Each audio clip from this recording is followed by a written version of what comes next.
आपण Google Play स्टोअरवर गेल्यानंतर सर्चमध्ये जाऊन फक्त माझा वर्ग असे टाईप करा.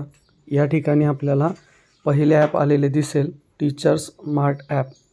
यामध्ये आपण ॲप इन्स्टॉल करा. ॲप ओपन केल्यानंतर अशा प्रकारे आपल्यासमोर दिसेल. याच्यामध्ये सुरुवातीची माहिती आपण भरलेली असेल, शाळेची माहिती. अशा प्रकारे आपण शाळेची सर्व माहिती, माध्यम निवडल्यानंतर UDIS नंबर आपण यापूर्वीच टाईप करून ठेवला असेल. शैक्षणिक वर्ष निवडा आणि सेव्ह बटन प्रेस करा. याप्रमाणे आपण शाळेची माहिती भरून झालेली असेल.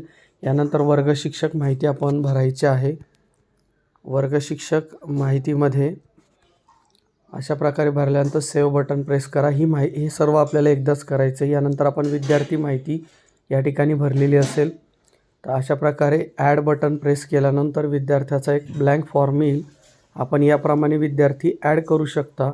या ठिकाणी मी एक विद्यार्थिनी भरलेली आहे. हिची जन्मतारीख आपण निवडूया.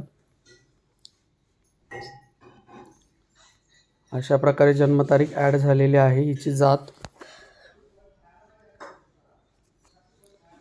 यानंतर मोबाईल नंबर.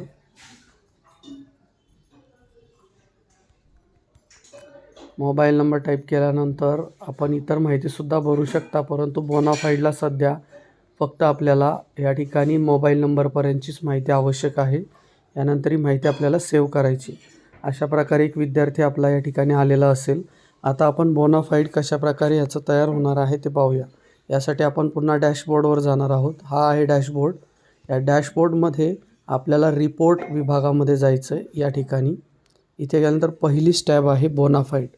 याच्यावर क्लिक केल्यानंतर आपण पाहू शकता आपण जेवढ्या विद्यार्थी या ठिकाणी ॲड केलेल्या आहेत त्या इथे येतील. पहिल्या विद्यार्थीच्या नावावर क्लिक केल्यानंतर आपण बघू शकता 1 सेकंदामध्ये त्या विद्यार्थ्याचे बोनाफाईड तयार झालेले आहे. नाव आलेलं आहे.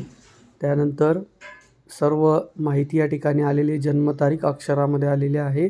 आणि आपल्याला आता ही PDF त्या पालकाला शेअर करायची असेल तर फक्त शेअर PDFमध्ये जाऊन त्या जो नंबर आपण या ठिकाणी विद्यार्थी माहितीमध्ये ॲड केला होता त्या पालकाला ही डायरेक्ट PDF जाणार आहे. किंवा आपण डाउनलोड PDF म्हटल्यानंतर आपल्या मोबाईलमध्ये ही PDF डाउनलोड होणार आहे. तर आपण शेअर PDF पाहूया. आपण बघू शकता त्या पालकाला या ठिकाणी त्या विद्यार्थ्याच्या नावाने बोनाफाईड WhatsAppवर गेलेले आहे.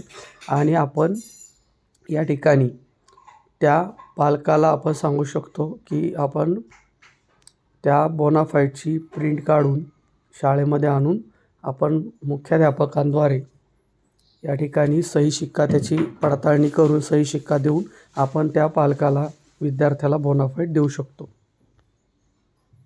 यासाठी आपण माझा वर्ग हे ॲप नक्कीच वापरा.